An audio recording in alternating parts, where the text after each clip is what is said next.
Angkan seorang prajurit muslim pemberani berlayar di tengah lautan, berjuang di jalan Allah, namun siapa sangka ajal menjemputnya di atas kapal. Tapi inilah yang menggemparkan.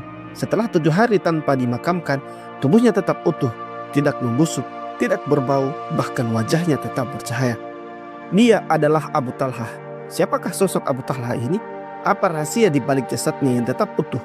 Dan bagaimana kisah hidupnya sebelum masuk Islam? Jangan kemana-mana, karena kita akan mengungkap kisah menakjubkan dari sahabat Nabi yang jasadnya tetap utuh selama 7 hari di tengah lautan.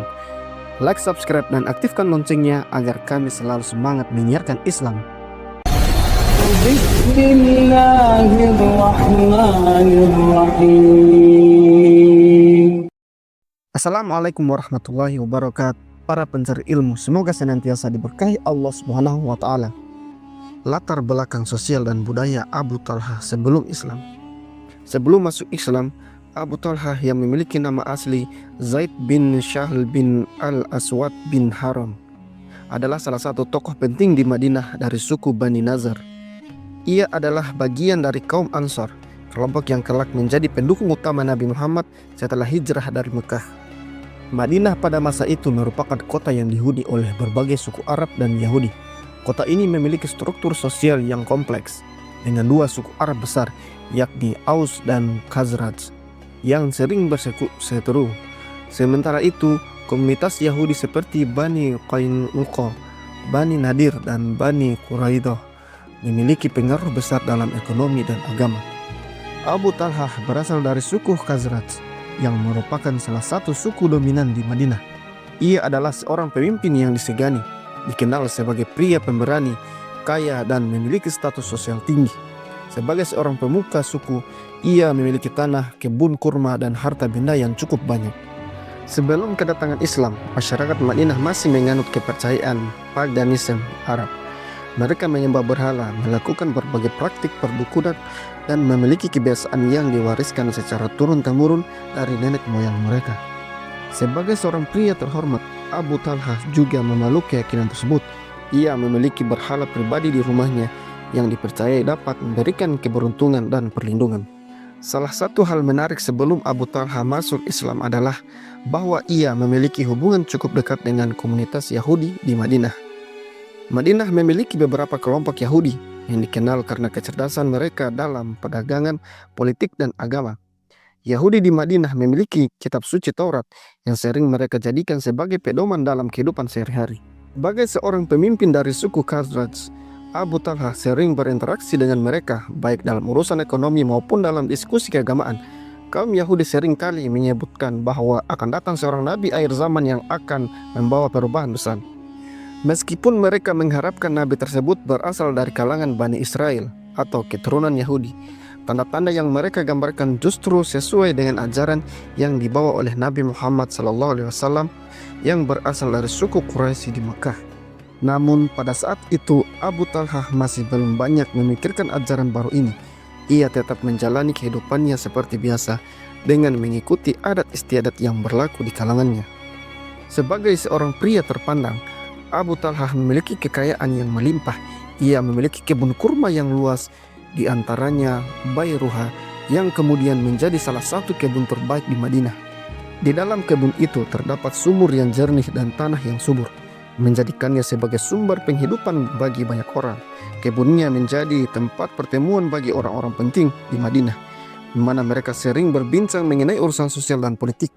Selain kebun kurma, Abu Talhah juga dikenal sebagai penunggang kuda yang tangguh dan pemanah yang handal. Keahliannya dalam berkuda dan berperang membuatnya dihormati oleh masyarakat, terutama dalam peperangan antara suku yang sering terjadi sebelum Islam datang. Pada masa itu banyak wanita yang mengagumi Abu Talhah karena ketampanan, keberanian, dan kekayaannya. Ia memiliki banyak pilihan dalam hal pernikahan dan memiliki status sosial yang tinggi di masyarakatnya. Namun kehidupannya yang penuh kekayaan dan kemuliaan ini masih jauh dari hidayah Islam. Ia masih memegang teguh kepercayaan terhadap berhala dan cara hidup jahiliyah yang diwariskan oleh nenek moyangnya. Momen awal Abu Talhah mengenal Islam adalah saat Islam mulai menyebar di Madinah melalui Baiat Aqabah yang dilakukan oleh beberapa orang Khazraj dan Aus. banyak penduduk Madinah mulai tertarik dengan ajaran Islam yang dibawa oleh Nabi Muhammad SAW. Namun Abu Talhah masih ragu untuk menerima agama baru ini. Seperti banyak tokoh Madinah lainnya, ia menganggap Islam sebagai ajaran yang asing dan bertentangan dengan kebiasaan mereka. Ia menyaksikan bagaimana beberapa orang dari sukunya mulai masuk Islam, termasuk Sa'ad bin Mu'adz, Usaid bin Hudhair, dan As'ad bin Zurarah. Namun ia sendiri masih bertahan dengan kepercayaannya terhadap berhala. Kisah masuk Islamnya Abu Talhah adalah salah satu yang paling unik dalam sejarah Islam, karena ia masuk Islam bukan karena dakwah langsung dari Nabi Muhammad, tetapi melalui seorang wanita solehah yang bernama Ummu Sulaim. Ummu Sulaim adalah seorang wanita yang cerdas dan memiliki keimanan kuat.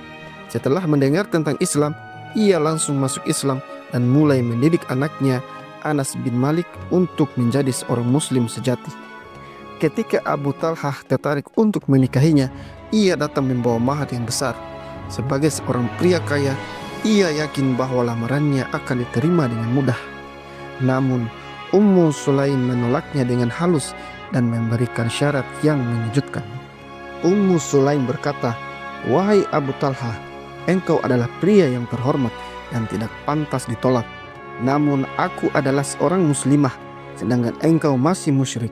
Aku tidak bisa menikah denganmu kecuali jika engkau masuk Islam. Jika engkau masuk Islam, maka keislamanmu itu sudah cukup menjadi maharku." Abu Talhah terkejut dengan jawaban ini. Ia terbiasa dengan kebiasaan masyarakat jahiliyah, di mana wanita biasanya menerima lamaran berdasarkan kekayaan dan status sosial. Namun Ummu Sulaim menolak harta dunia dan lebih memilih keimanan sebagai syarat utama dalam pernikahan. Hal ini membuat Abu Talhah berpikir lebih dalam tentang Islam. Ia bertanya kepada Ummu Sulaim, "Apa yang membuatmu begitu teguh pada agama ini?"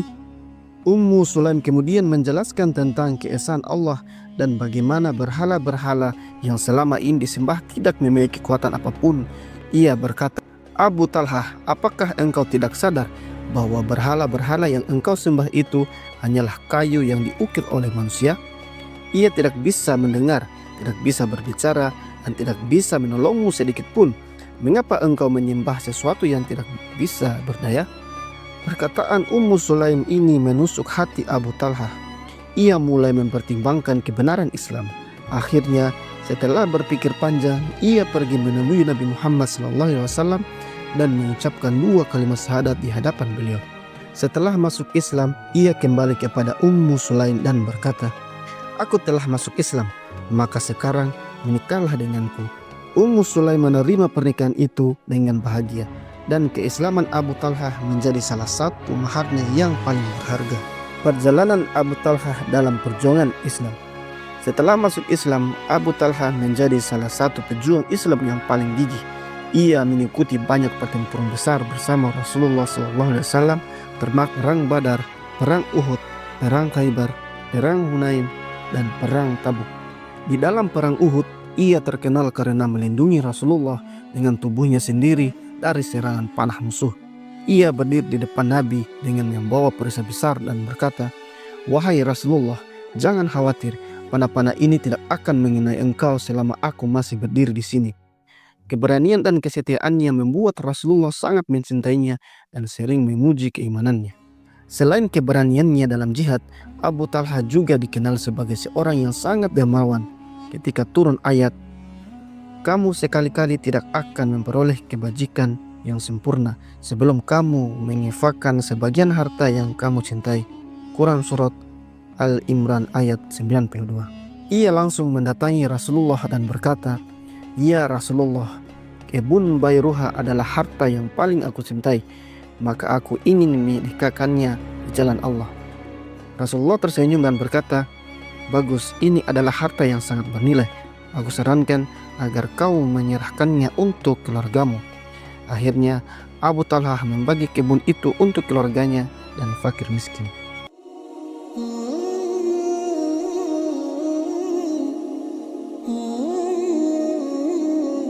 Keistimewaan yang terjadi pada jasad Abu Talhah setelah wafat adalah salah satu kisah nyata yang menunjukkan kemuliaan dan berkah dari ibadah yang dijalankannya dengan penuh keikhlasan. Kisah ini telah diriwayatkan oleh para sahabat dan menjadi salah satu bukti kebesaran Allah dalam menjaga hambanya yang taat. Setelah Rasulullah wafat, Abu Talhah tetap aktif dalam perjuangan Islam. Meskipun sudah tua, ia tidak pernah meninggalkan semangat jihad dan beribadah dengan istiqomah, terutama dalam berpuasa sunnah. Pada masa kekhalifahan Utsman bin Affan, Islam mulai berkembang semakin luas hingga ke daerah-daerah yang jauh. Salah satu ekspedisi penting yang dilakukan pada masa itu adalah ekspedisi laut pertama dalam sejarah Islam. Pasukan Muslim akan berlayar untuk menyebarkan Islam dan mempertahankan wilayahnya dari ancaman musuh. Saat mendengar seruan jihad ini, Abu Talhah langsung bergegas untuk ikut serta. Namun karena usianya yang sudah lanjut, keluarganya mencoba mencegahnya. Mereka berkata, "Engkau sudah tua, wahai Abu Talhah. Beristirahatlah dan biarkan kaum muda yang pergi berperang." Namun Abu Talhah menolak dengan tegas. Ia mengutip firman Allah dalam surat At-Taubah ayat 41. "Berangkatlah kamu untuk berperang dalam keadaan ringan maupun berat." Baginya selama masih hidup, kewajiban untuk berjuang di jalan Allah tidak mengenal usia. Dengan semangat yang membara, ia akhirnya berangkat bersama pasukan Muslim untuk berlayar melintasi lautan. Ketika perjalanan jihad berlangsung di atas kapal, Abu Talhah tiba-tiba jatuh sakit. Kondisinya semakin melemah dan hari ke hari. Meskipun demikian, ia tetap menunjukkan kesabaran dan keikhlasannya. Ia tidak pernah mengeluh dan tetap beribadah hingga nafas terakhirnya. Setelah beberapa hari sakit, akhirnya Abu Talhah mengembuskan nafas terakhir di tengah lautan. Para sahabat yang berada di kapal merasa sangat sedih atas kepergiannya. Mereka ingin segera menguburkan jasadnya sesuai ajaran Islam, tetapi ada satu masalah besar. Mereka masih berada di tengah lautan dan tidak menemukan daratan untuk menguburkannya. Dalam kondisi biasa, jenazah seharusnya segera dikuburkan agar tidak mengalami kebusukan dan tidak menimbulkan bau yang menyengat. Namun, mereka tidak bisa berbuat apa-apa karena kapal masih berada jauh dari daratan. Akhirnya, mereka hanya bisa menunggu sambil terus mencari tempat untuk menguburkan jasad Abu Talhah. Dan di sini Allah menunjukkan keajaibannya. Melalui jasad Abu Talhah, meskipun tidak dikuburkan selama 7 hari, tubuhnya tetap utuh, tidak membusuk, dan tidak mengeluarkan bau busuk sama sekali. Para sahabat yang berada di kapal menyaksikan sendiri bagaimana kulitnya tetap segar, tubuhnya tidak mengalami perubahan, dan wajahnya tetap bercahaya seolah-olah ia baru saja meninggal. Ini adalah sesuatu yang luar biasa dan di luar kebiasaan manusia. Dalam keadaan normal, jenazah yang tidak segera dikuburkan, terutama di lingkungan laut yang lembab dan panas, akan mengalami proses pembusukan dengan cepat. Namun, tubuh Abu Talhah tetap dalam kondisi sempurna. Para sahabat yang menyaksikan keajaiban ini menyadari bahwa ini adalah tanda kemuliaan yang Allah berikan kepada Abu Talhah. Beberapa dari mereka berkata, "Sungguh ini adalah keberkahan dari ibadah dan puasa yang ia lakukan semasa hidupnya." Mereka pun semakin yakin bahwa puasa yang Abu Talhah lakukan sepanjang hidupnya menjadi sebab Allah menjaga jasadnya dari kerusakan. Di dalam Islam ada banyak kisah tentang para syuhada dan orang-orang saleh yang jasadnya tetap utuh setelah wafat. Ini adalah salah satu bentuk kemuliaan yang Allah berikan kepada mereka yang menjalani hidup dengan penuh ketaatan dan ketakwaan.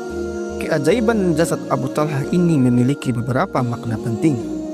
Yang pertama adalah tanda keridhaan Allah. Jasad yang tetap utuh menunjukkan bahwa Allah memberikan rahmatnya kepada Abu Talhah. Ini adalah bukti bahwa Allah meridhoi amal dan perjuangannya di dunia. Yang kedua, keutamaan puasa dalam Islam. Puasa adalah ibadah yang sangat istimewa. Rasulullah SAW bersabda, puasa adalah perisai. Abu Talhah dikenal sebagai orang yang sangat rajin berpuasa. Keistiqomahannya dalam ibadah ini mungkin menjadi sebab Allah menjaga jasadnya dari kerusakan. Yang ketiga, keajaiban bagi orang-orang yang ikhlas beribadah. Ini adalah pelajaran bagi umat Islam bahwa ibadah yang dilakukan dengan ikhlas dan istiqomah akan membawa keberkahan, bahkan setelah kematian.